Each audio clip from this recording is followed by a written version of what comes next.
Buenas tardes a todos. Voy a hablar en portugués. Esta es solo una introducción.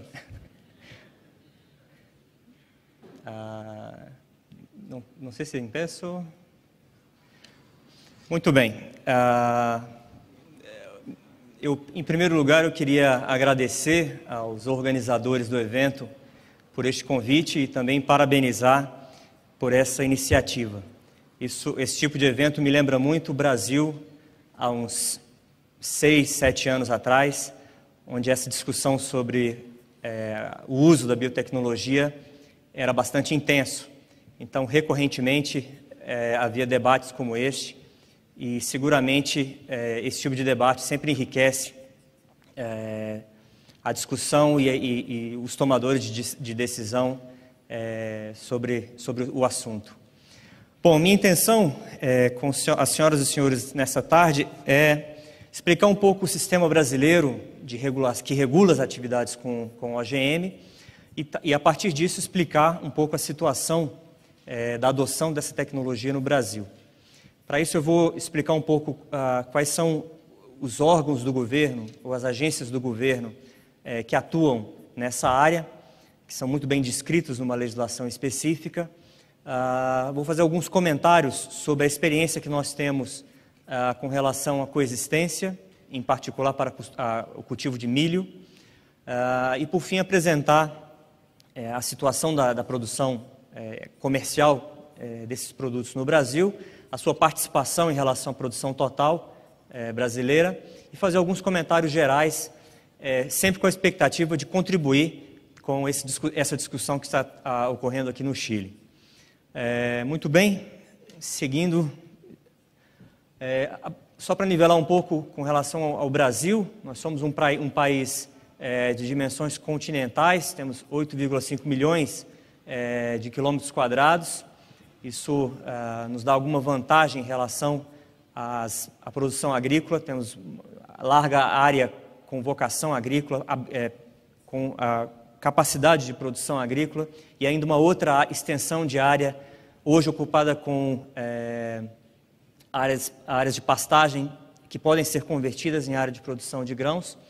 Uma população de 195 milhões de habitantes, o que nos torna um país próximo dos megapaíses em termos de gerenciamento de população e também de abastecimento. A agricultura hoje corresponde a aproximadamente 23 a 25% de toda a riqueza nacional. Somos um país tipicamente agrícola e temos uma vocação essencialmente agrícola de construção de riqueza. Hoje exportamos para 180 países, então temos um fluxo de comércio de alimentos muito grande e sempre, dia após dia, é sempre um desafio manter esses 180 mercados com produtos de qualidade e, sobretudo, produtos seguros. Com relação à soja e milho, hoje nós somos o segundo maior produtor de soja no planeta e o quarto produtor de milho, o que indica um pouco a importância dessas duas culturas para o Brasil e a necessidade de se buscar sempre novas ferramentas para aperfeiçoar o cultivo dessas duas variedades. Falando um pouco de tecnologia e agricultura, eu quis aqui incluir uma menção da própria Constituição brasileira que menciona que para a implementação da política agrícola, o Estado brasileiro deve levar em conta o incentivo à pesquisa e à tecnologia. Então, parte da nossa estrutura regulatória prevê que para o incremento, para a definição das políticas agrícolas, se deve apoiar a iniciativa científica e também novas tecnologias. Então, isso é uma premissa do nosso sistema regulatório previsto na Constituição. No Brasil, a atividade com OGM, propriamente dita, ela é regulada desde 1995.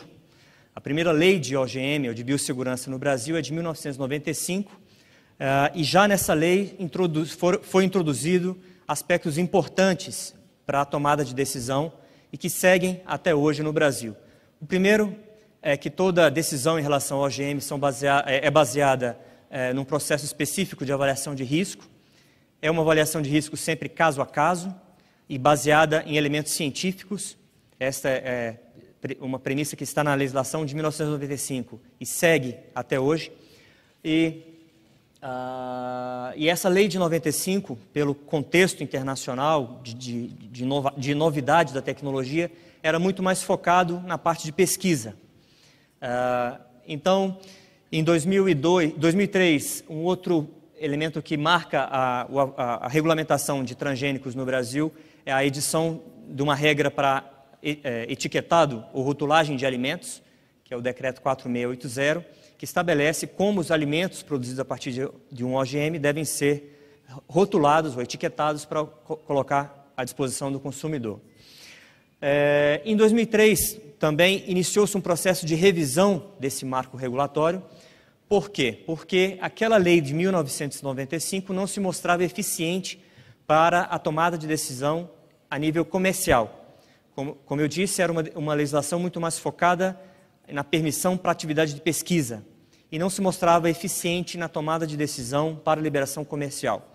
Então, em 2003, quando o presidente Lula assumiu o governo, iniciou-se um processo de discussão dessa legislação para aperfeiçoá-la e permitir a regulação também eficiente da parte comercial.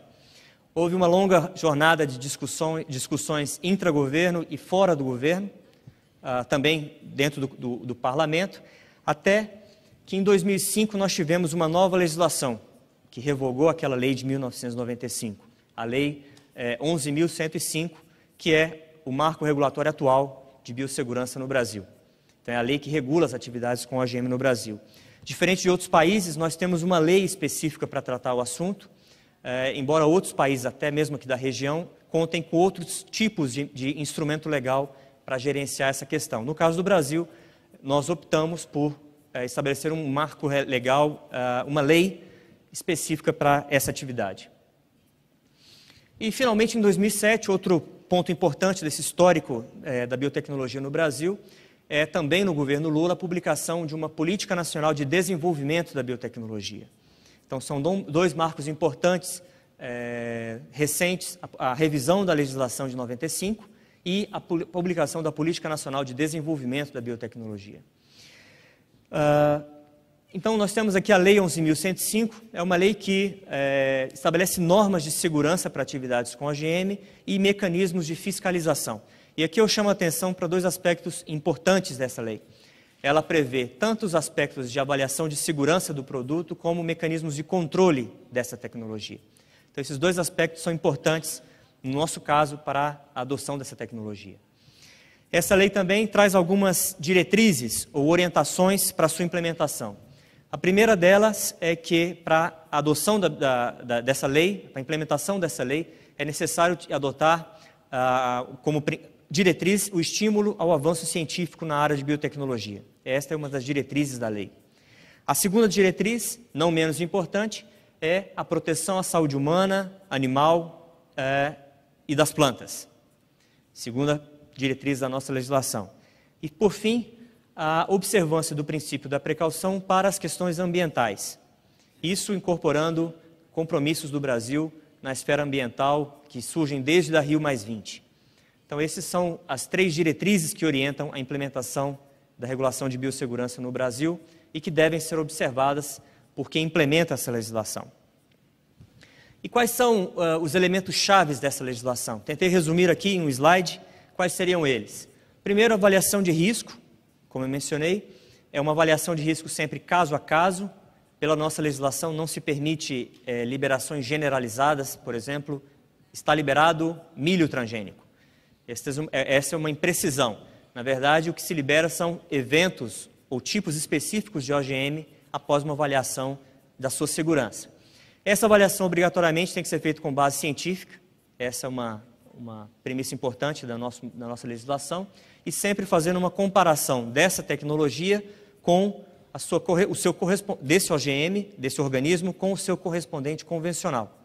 Ou seja, analisa-se, compara-se o OGM com a sua versão não modificada.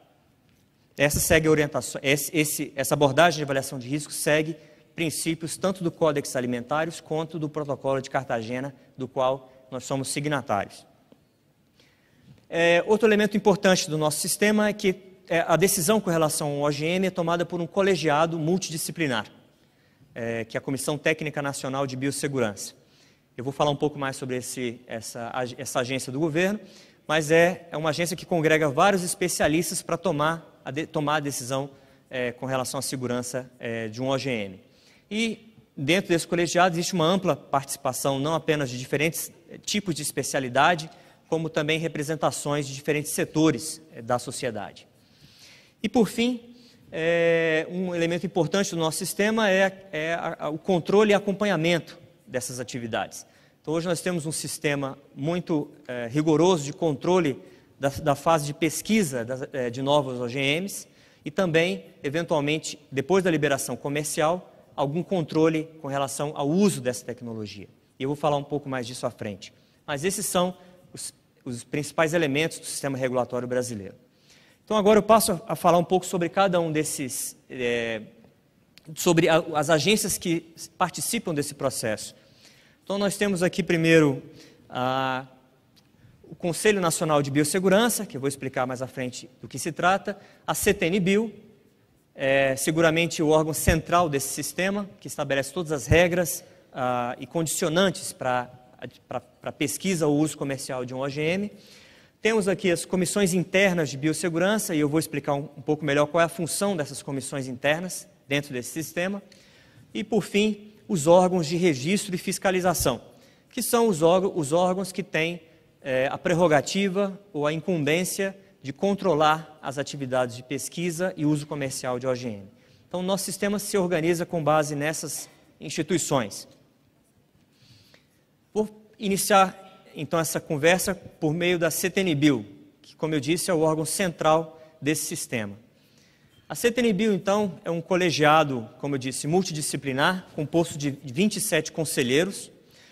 Com essa disposição, nós temos um grupo de acadêmicos, indicados pelas sociedades científicas da área de saúde humana, animal, vegetal e meio ambiente.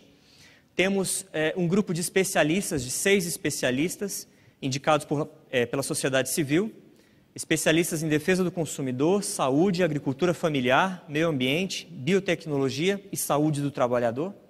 E, por fim, o grupo de representação governamental, que são representantes de 9 ministérios ou secretarias de governo. Ministério da Agricultura, Ministério da Ciência e Tecnologia, Saúde, Meio Ambiente, Indústria e Comércio, Relações Exteriores, Agricultura Familiar, Defesa e Ministério da Pesca. Então, essa é a composição da Comissão Técnica Nacional de Biossegurança, que está vinculada ao Ministério da Ciência e Tecnologia. Este é um aspecto, um diferencial importante. Em alguns outros países, esta comissão está ligada ao Ministério da Agricultura. No nosso caso, está ligado ao Ministério da Ciência e Tecnologia. E tem essa formatação de funcionamento. A CTN-Bio tem uma série de responsabilidades ou atribuições legais, mas aqui são as principais. A principal delas é estabelecer normas para pesquisa com novos OGMs. Então, ela tem um rol de normas que definem como podem ser feitas pesquisas com novos transgênicos no Brasil. E a segunda competência relevante dessa agência é fazer a análise da avaliação de risco dos OGMs. Como eu disse, numa abordagem sempre caso por caso. Então, essas são as principais funções da Comissão Técnica Nacional de Biossegurança. E objetivamente, que temas são regulados por essa agência? Essa agência regula o funcionamento daquelas comissões de biossegurança que devem existir em cada laboratório que manipula um OGM, laboratório público ou privado. A CTN-Bio também regulamenta os mecanismos para a concessão de um certificado de qualidade para aquelas instituições, que esse certificado de qualidade garante que a instituição que está desenvolvendo um novo OGM tem tanto capacidade técnica como de infraestrutura capaz de manejar com segurança aquele novo OGM, evitando sim qualquer tipo de escape que possa prejudicar o sistema produtivo. Temos também regras, a CTN-Bio também define regras que classificam os OGMs em diferentes classes de risco, a classificação de risco dos OGMs. Por exemplo, os OGMs agrícolas têm uma classe de risco menor e os OGMs de uso farmacêutico têm uma classe de risco maior. E nesse ponto é importante mencionar que no Brasil a nossa legislação não é apenas de produtos agrícolas. É uma legislação que cobre OGMs de uso agrícola, de uso ambiental e de uso para uso humano ou animal. Vacinas e outros produtos de uso humano ou animal. Eu ressalto isso porque algumas legislações regulam apenas OGMs agrícolas. A nossa não, regula todo tipo de OGM. Então a CTNBio também regula a pesquisa a campo e a liberação comercial de um OGM. Estabelece quais são as informações que devem ser encaminhadas para obter uma autorização de liberação comercial. Define também regras de monitoramento pós-liberação comercial e também definiu regras para a coexistência do milho transgênico com o milho convencional, e é um dos pontos que eu vou mais à frente comentar com os senhores e senhoras. Um aspecto importante do funcionamento da CTNBio que merece ser registrado é com respeito à participação pública e transparência em seu processo decisório. Todas as solicitações de pesquisa com OGM e também solicitações de liberação comercial de um novo OGM são publicadas no Diário Oficial, que é a Gazeta Oficial do governo, para um prévio comentário de quem quiser. Depois, todas as reuniões da CTNBio são abertas ao público, então as reuniões não são fechadas, são abertas ao público. Toda a agenda de discussão da CTNBio, assim como as decisões em cada um dos pontos da agenda, são disponibilizados na internet para consulta, tanto da agenda inicial como das deliberações. E antes de uma liberação comercial é feita uma audiência pública para ouvir as inquietudes e dúvidas de qualquer segmento quanto àquela liberação comercial. Então são aspectos importantes do sistema que nos dá que aumenta a confiança da sociedade nesse processo. Aqui apenas a título de exemplo, entre 2 anos de funcionamento da CTNBio, os anos de 2010 e 2011, ela autorizou 333 atividades de pesquisa a campo com novos OGMs, envolvendo milho, soja, algodão, arroz, eucalipto, cana-de-açúcar, feijão, ou ferrolho e trigo. Ocupando essa disposição, a grande maioria com novos OGMs da cultura de milho, seguido de soja e depois uma distribuição para os outros cultivos. Então são 333 pesquisas a campo que são conduzidas no Brasil, foram conduzidas no Brasil no intervalo de 2 anos. Com relação às aprovações comerciais, dentro dessa sistemática que eu apresentei, a CTNBio autorizou até o dia de hoje, 36 tipos diferentes de OGMs, ou 36 eventos, novos eventos de OGM, sendo 5 de soja, 12 de algodão, 18 relacionados ao milho e 1 que é o feijão resistente a vírus, que foi inicialmente mencionado pela colega Alejandra. Então, esse é o quadro de aprovações da CTNBio hoje, atestando a segurança dos OGMs no Brasil. Temos 36 tipos ou eventos de transformação genética aprovados com essa distribuição. E falando um pouco sobre o caso do feijão, é um marco na nossa experiência com biotecnologia. Como disse a doutora Alejandra, o feijão é um produto tipicamente de pequenos produtores, não é uma commodity agrícola. E vem passando por um problema muito sério, que é a infestação pelo vírus do mosaico dourado, que é uma praga importante para a produção de feijão no Brasil. Tem uma perda de 80 a 100 milhões de toneladas por ano e uma área de 200 mil hectares impossibilitadas de cultivo com essa espécie por conta da ocorrência do vírus. Então essa era a problemática, e a Embrapa, que é a empresa brasileira de pesquisa agropecuária, depois de um longo processo de pesquisa, desenvolveu um feijão com a capacidade de proteção contra essa enfermidade, contra o vírus do mosaico dourado, que é um geminivírus. Essa é uma tecnologia 100% nacional, 100% desenvolvida nos laboratórios da Embrapa, e finalmente foi aprovado pela CTNBio no ano de 2011. e estima-se que em 2016 tenhamos já sementes disponíveis para os agricultores e há uma grande expectativa dos agricultores em torno dessa tecnologia. Essa é a foto do Dr. Francisco Aragão, sem dúvida nenhuma uma das nossas maiores cabeças científicas hoje no Brasil na área de biotecnologia e é também um dos assessores da CTN-Bio na avaliação de risco.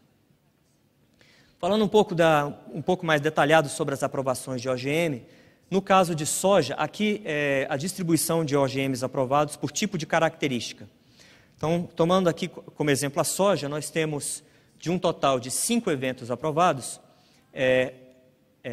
4 eventos com a característica de tolerância a herbicida, de diferentes tipos de herbicida, um evento que combina a característica de tolerância a herbicida e a característica de resistência a insetos, que é uma soja importante hoje para o sistema de produção do Brasil. No caso do algodão, que temos 18 tipos diferentes de eventos, nós temos uma tendência de concentração de eventos combinados, ou seja, um tipo de milho contendo mais de uma característica ou mais de um gene que confere alguma vantagem no sistema produtivo. E essa tendência também está se repetindo no algodão. Nós temos já o mesmo número de eventos combinando duas características do número de eventos com uma única característica. Então, essa é uma tendência no Brasil, e eu acho que em vários outros sistemas regulatórios. Eu estava perto de uma colega que mencionou, acho que é no Chile, o caso de vários eventos estaqueados. Essa também é uma tendência no Brasil, de um mesmo OGM conter várias inovações genéticas, que permite solução de mais de um problema ao mesmo tempo. Todas essas informações da CTN-Bio, como somos parte do protocolo de Cartagena, são obrigatoriamente depositadas no mecanismo de intercâmbio de informações do protocolo, que se chama Biosafety Clearing House. Então, aqui é só um espelho dessa publicação. Tudo que é aprovado, nós somos obrigados a notificar nesse sistema internacional de intercâmbio de informações, e essa tarefa também está a cargo da Comissão de Biossegurança, da Comissão Técnica Nacional de Biossegurança. Falar um pouco sobre o papel do Conselho Nacional de Biossegurança. Essa é uma figura política do nosso sistema. Foi criado a partir de 2005, ele não existia na legislação anterior, e vem com a expectativa de tomada de decisão de alto nível sobre questões socioeconômicas. Esse é um colegiado que está vinculado diretamente à Presidência da República e conta com 11 ministros de Estado. E a função deste colegiado não é discutir biossegurança ou a segurança da tecnologia. O objetivo do Conselho Nacional de Biossegurança é analisar questões socioeconômicas e do interesse nacional. Por exemplo, se a CTN-Bio, a Comissão Técnica de Biossegurança, atesta que um produto é seguro, mas algum ministério identifica que aquele produto, mesmo sendo seguro, pode gerar um problema comercial, este conselho pode tomar uma decisão por não liberar aquele OGM. Mas ele não muda, isso é importante registrar, ele não muda a avaliação de segurança do produto. O produto segue seguro, mas por uma questão comercial, pode-se optar por não liberá-lo. Até o presente momento, o Conselho não vetou nenhum tipo de tecnologia, porque nenhuma das tecnologias aprovadas no Brasil tinham expectativa de resistência nos países compradores. Mas é uma possibilidade que o nosso sistema regulatório prevê. Como eu disse, a principal função é avaliar questões de conveniência e oportunidades socioeconômicas e do interesse nacional. E também, eventualmente, este Conselho Superior pode analisar divergências de opiniões entre a CTN-Bio e os outros órgãos do governo. Essa é a composição. Hoje esse Conselho é formado por 11 ministros de Estado, da mais abrangente, com um escopo abrangente de atuação, que se reúnem eventualmente para esse tipo de tomada de decisão. Finalmente, falar um pouco sobre as comissões internas de biossegurança e qual é a sua função no nosso sistema. O que seriam essas comissões internas de biossegurança dentro desse sistema maior?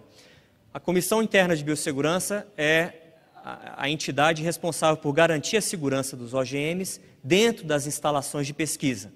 Então, toda empresa pública ou privada no Brasil que tem pesquisa com um novo OGM tem que constituir uma comissão interna de biossegurança que é responsável por quê? Por garantir a segurança nas atividades com aquele OGM. Segurança de escape daquele OGM e segurança, eventualmente, do manuseio daquele OGM entre os operadores. A função deles, então, é manter registro das atividades individuais de cada OGM, garantir o funcionamento adequado das suas instalações, encaminhar um relatório anual de suas atividades para a CTN-Bio, que analisa quais são as atividades que estão sendo feitas por essa instituição, e solicitar autorização para as atividades de pesquisa e uso comercial de um OGM. Então, é uma entidade importante no nosso sistema, porque é quem está mais próximo do OGM na fase de pesquisa e mais próximo de garantir o seu adequado manuseio, mesmo que seja um OGM de baixo risco, mas é importante garantir um adequado controle para que esse OGM não escape de uma situação contida e possa prejudicar um sistema produtivo, no nosso caso, bastante relevante, um sistema produtivo agrícola. E como estão distribuídas essas entidades que contam com uma comissão interna de biossegurança, ou que estão, com isso, autorizadas a fazer atividades com OGM? Hoje elas somam 331 instituições, assim distribuídas no Brasil, uma grande concentração na região sudeste e sul, que coincide com a região mais desenvolvida do país. Mas, mesmo assim, temos também instituições que realizam atividades com OGM em praticamente todas as unidades da federação. E de todas essas instituições, 60% se dedicam à atividade de agricultura e pecuária. Os outros 40% se dedicam à pesquisa com OGMs na área de saúde humana ou na área estritamente ambiental. 60% se dedicam à pesquisa com OGMs na área de agricultura e pecuária. O círculo maior indica maior número de instituições naquela localidade. Então, hoje, seguramente, o estado de São Paulo é o estado que concentra o maior número de instituições no Brasil habilitadas a pesquisar novos OGMs. E, por fim, não menos importante, o papel dos órgãos e entidades de registro e fiscalização dentro desse nosso sistema. Qual a função, então, desses órgãos? Nós temos aqui a CTN-Bio, como eu disse, que é o órgão que define as normas de segurança para as atividades com OGM. E temos os órgãos de registro e fiscalização, que são os órgãos que controlam se as normas publicadas pela CTN-Bio estão sendo cumpridas pelos agentes econômicos e operadores. E quais são esses órgãos de registro e fiscalização? São 4 órgãos: Agricultura, Saúde, Meio Ambiente e a Secretaria Especial de Aquicultura e Pesca, hoje Ministério de Agricultura e Pesca. Obviamente, só vou falar sobre o trabalho do Ministério da Agricultura, que é o nosso foco aqui, mas cada um desses ministérios atua no limite da sua área de atuação. Por exemplo, OGMs destinados como vacinas para uso humano são registrados e controlados pelo Ministério da Saúde, e a Agricultura não tem nenhuma participação nesse processo. Já os OGMs, que são sementes para plantio, são regulados, são registrados e controlados pelo Ministério da Agricultura. Um OGM que, porventura, seja utilizado para biorremediação ambiental será controlado pelo Ministério do Meio Ambiente. E, no futuro, um OGM do tipo pescado, um peixe, será controlado pela Secretaria Especial de Agricultura e Pesca. E qual a função desses órgãos de controle? Fiscalizar o cumprimento das regras de biossegurança fixadas pela CTN-Bio, estabelecer normas de registro, fiscalização ou licenciamento ambiental de um determinado OGM, registrar e fiscalizar a liberação comercial, acompanhar o processo de liberação comercial e, como uma situação de retroalimentação, subsidiar a CTN-Bio na definição de quesitos de avaliação de risco. Essas são as obrigações dos órgãos de registro e fiscalização. No caso do Ministério da Agricultura, essa tarefa é exercida pela Secretaria de Defesa Agropecuária, que é a grande secretaria de controle agropecuário do Ministério da Agricultura. Então, toda atividade de registro e controle dos OGMs é de responsabilidade dessa secretaria, embora todas as outras secretarias de governo também lá do Ministério da Agricultura, também, de alguma forma, participem da questão dos OGM. Por exemplo, a nossa Secretaria de Relações Internacionais tem um trabalho muito forte junto a outros países para avaliar possíveis impactos das legislações desses países frente aos nossos produtos. Então, mas com relação especificamente a registro e controle, é a Secretaria de Defesa Agropecuária. E que tipo de ações são essas, do ponto de vista bem prático? São ações de fiscalização da pesquisa com esses novos OGMs e, reforço, a nossa preocupação é evitar que um OGM ainda não liberado comercialmente escape e venha comprometer o sistema produtivo. Registrar, outra função nossa, registrar os insumos agrícolas e pecuários, sementes, vacinas, inoculantes e outros produtos derivados da biotecnologia. Fiscalizar aqueles OGMs que são liberados comercialmente, mas com algum tipo de restrição ou condicionante, e aí eu vou explicar um pouco quais são esses, e controlar a importação geral dos OGMs, evitando o ingresso de OGMs não autorizados. Em termos de fiscalização, nós atuamos no campo e em laboratórios, verificando se os operadores ou agentes econômicos estão seguindo as normas definidas pela CTN-Bio. Fazemos ações de fiscalização das regras de coexistência de milho, que eu vou explicar um pouco mais à frente. Fiscalizamos também o cumprimento de uma restrição que existe para plantio de algodão transgênico. Existe o que chamamos de zona de exclusão, que é uma área que não se pode plantar algodão transgênico, e essa área é fiscalizada. Há também um trabalho de fiscalização com respeito à rotulagem de alimentos, ou etiquetado de alimentos, e uma linha de ação para evitar o ingresso de produtos não autorizados. Como somos um país continental com uma larga fronteira com diversos países, é uma grande preocupação nossa que algum produto autorizado em um país vizinho venha a ser semeado no território brasileiro. Então temos uma ação específica nesse sentido. Não temos uma cordilheira para nos separar dos argentinos, estamos muito próximos. Aqui são algumas imagens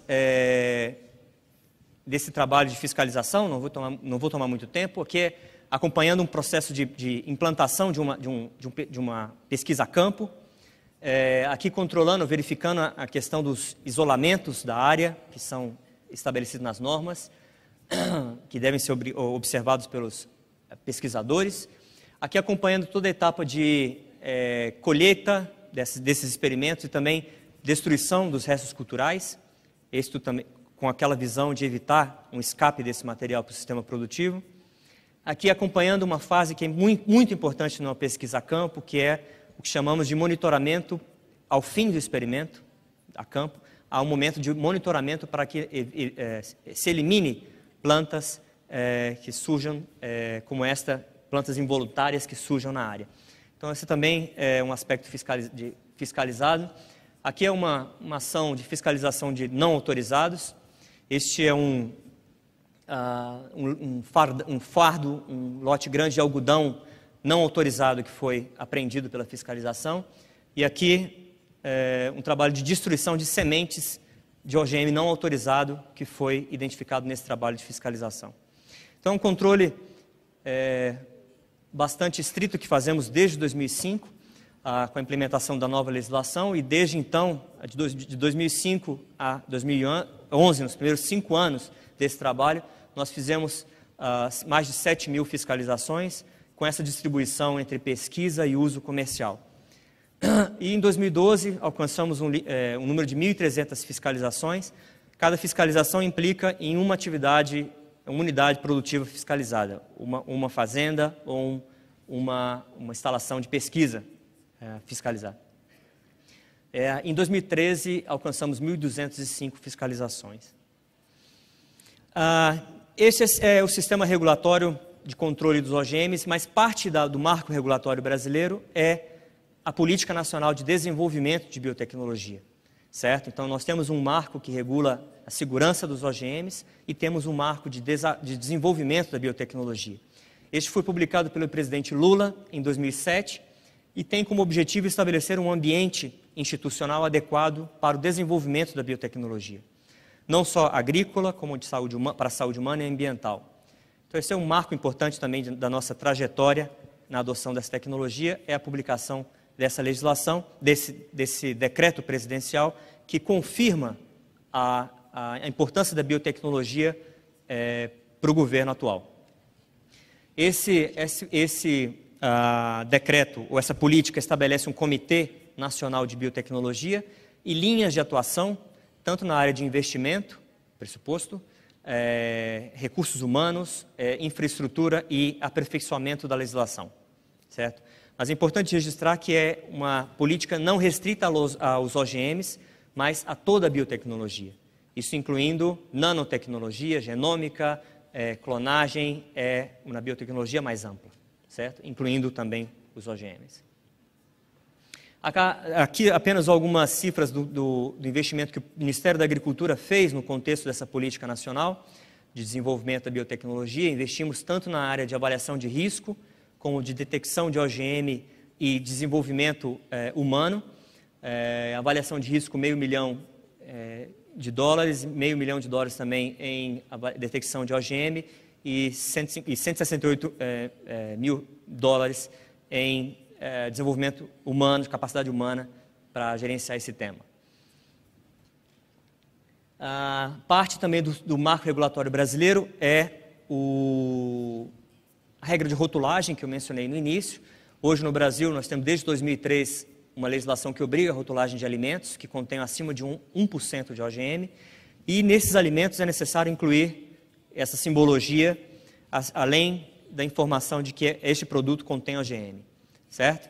Há muita crítica sobre essa legislação, mas segue em vigor, em vigência, e segue sendo adotado pela indústria de alimento humano e animal. Falando um pouco de coexistência, eu já passei muito tempo, pero 5 minutos. Coexistência. Existem diferentes formas de entender ou de discutir o tema de coexistência. Para nós, do Brasil, coexistência parte de uma premissa importante. Estamos falando de coexistência de produtos autorizados. Isso é para que não se confunda com dos cuidados que existem com a pesquisa de um não autorizado. Estamos falando, a premissa é que coexistência para o Brasil, para a legislação do Brasil, é a coexistência entre um produto autorizado e um produto convencional. Por consequência disso, não é mais uma medida de biossegurança. Porque se aquele produto está autorizado comercialmente, o que estamos falando de coexistência é uma organização da produção agrícola. Esse é um aspecto importante da nossa concepção de coexistência. E também lembrar que não é uma novidade na agricultura. A coexistência entre diferentes sistemas de cultivo não é uma coisa que iniciou com os transgênicos. Existe larga experiência na coexistência, por exemplo, entre cultivos de milho doce e milho grão. E os agricultores fazem coexistência desses dois sistemas de produção há décadas. Isso não é uma novidade introduzida pelos OGMs. Mas mesmo assim nós temos uma regra nacional que obriga o produtor de milho transgênico a observar uma distância em relação a um vizinho que esteja produzindo milho convencional. E é uma distância de 100 metros ou 20 metros com uma bordadura de milho convencional. Sim? Agora, tão importante como uma regra é a experiência prática com coexistência.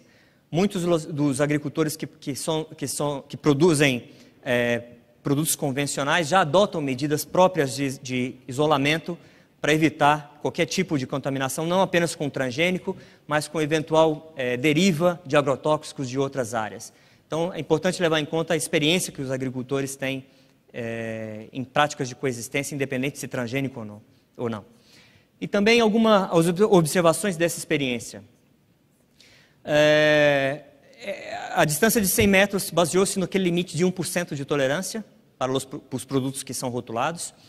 Não há nenhum registro de litígio entre agricultores, litígio judicial entre agricultores, por conta da coexistência. E a experiência nos mostra que os agricultores buscam muito mais um acordo voluntário entre eles e não a justiça para resolver os seus problemas. Isso porque o produtor agrícola vai seguir como vizinho daquele outro produtor por décadas. Então, eles preferem um acordo entre eles do que levar o assunto ao judiciário. E com o avanço da adoção da tecnologia, que hoje alcança quase 80% da produção nacional de milho, as situações de coexistência tendem, obviamente, a reduzir. Então, hoje, quando chegamos numa região produtora, quase todos os agricultores produzem milho transgênico. Então, não existe mais situações de coexistência para controlar ou inspecionar. Mas avançando agora um pouco, já estourei todo o tempo, falando da situação hoje no Brasil, temos 40 milhões de hectares cultivados com transgênicos, sobretudo com soja, que ocupa 27 milhões de hectares, 12 milhões de hectares cultivados com milho transgênico e 1 milhão e pouco com algodão geneticamente modificado. Esse é um número de cultivares ou variedades inscritas no Registro Nacional de Cultivares do Brasil, são 1.128 cultivares, principalmente de milho e soja. Esse é o avanço do número de cultivares registrados no Registro Nacional de Cultivares ao longo dos anos, e esse incremento aqui em 2008 se deu com a introdução do milho transgênico. Então houve um grande número de cultivares registrados a partir da introdução do milho transgênico. Mas o número de cultivares transgênicas em relação ao total de cultivares registradas no Sistema Nacional de Registro ainda é de 4%. Então há uma grande predominância ainda dos registros de cultivares convencionais e outras espécies. Tudo isso está disponível na internet. Hoje você busca quantas cultivares existem por evento no sistema do Ministério da Agricultura. Então você sabe para soja Roundup Ready quantas cultivares existem disponível ao produtor. Isso está na internet.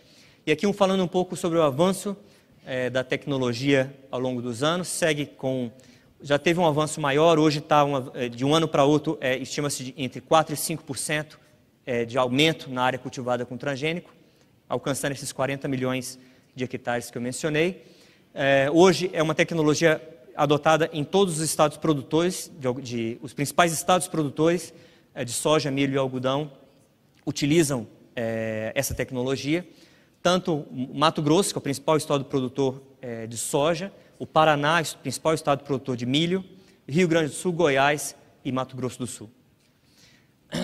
Esta é só a distribuição por tipo de característica e, como eu disse, há uma tendência de aumentar o número de eventos combinando diferentes características no mesmo organismo. E a participação do OGM ou dos produtos GM em relação à produção total. Hoje, em soja, estima-se que 91% da soja produzida no Brasil seja produzida a partir de variedades transgênicas. Com relação ao milho total, porque, como sabem, no Brasil temos duas safras de milho, em relação ao milho total, estima-se 81%, e algodão, em torno de 55% da produção nacional é obtida a partir de biotecnologia. Avançando aqui para os desafios, temos alguns desafios, como grande exportador de alimentos, que buscar soluções para o fato de alguns países terem regras diferentes ou normas diferentes para a liberação de transgênicos, o que causa o fenômeno da assincronia ou assimetria de aprovações entre quem produz e quem compra. Esse é um desafio e o nosso pessoal da área internacional está bastante envolvido nisso, para tentar minimizar os efeitos das diferentes legislações entre importador e exportador. Claro, estimular o desenvolvimento de produtos nacionais, com o exemplo do feijão, da Embrapa. Acompanhar a adoção da tecnologia e orientar o agricultor para o melhor uso daquela tecnologia. Isso é muito importante para os países que adotaram essa tecnologia, porque superada a questão de biossegurança, tem que ter um acompanhamento para orientar o agricultor como melhor usar uma ou outra tecnologia. Isso é muito importante. E sempre ampliar o conhecimento, ou o nível de conhecimento da sociedade sobre o tema. Mesmo no Brasil, existe ainda muita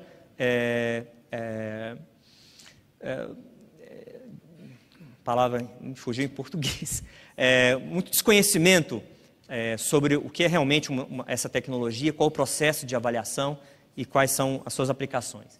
E algumas conclusões gerais: o Brasil conta com um marco regulatório claro e efetivo para regular as atividades com OGM. Esse marco regulatório é baseado na avaliação de risco e esse é um elemento importante para a nossa experiência na adoção dessa tecnologia. Tanto a avaliação de risco como a transparência, os controles oficiais e, principalmente, a opinião dos cientistas foi muito importante para a nossa experiência na adoção dessa tecnologia. Os OGMs são uma realidade no Brasil e percebidos positivamente pelos agricultores.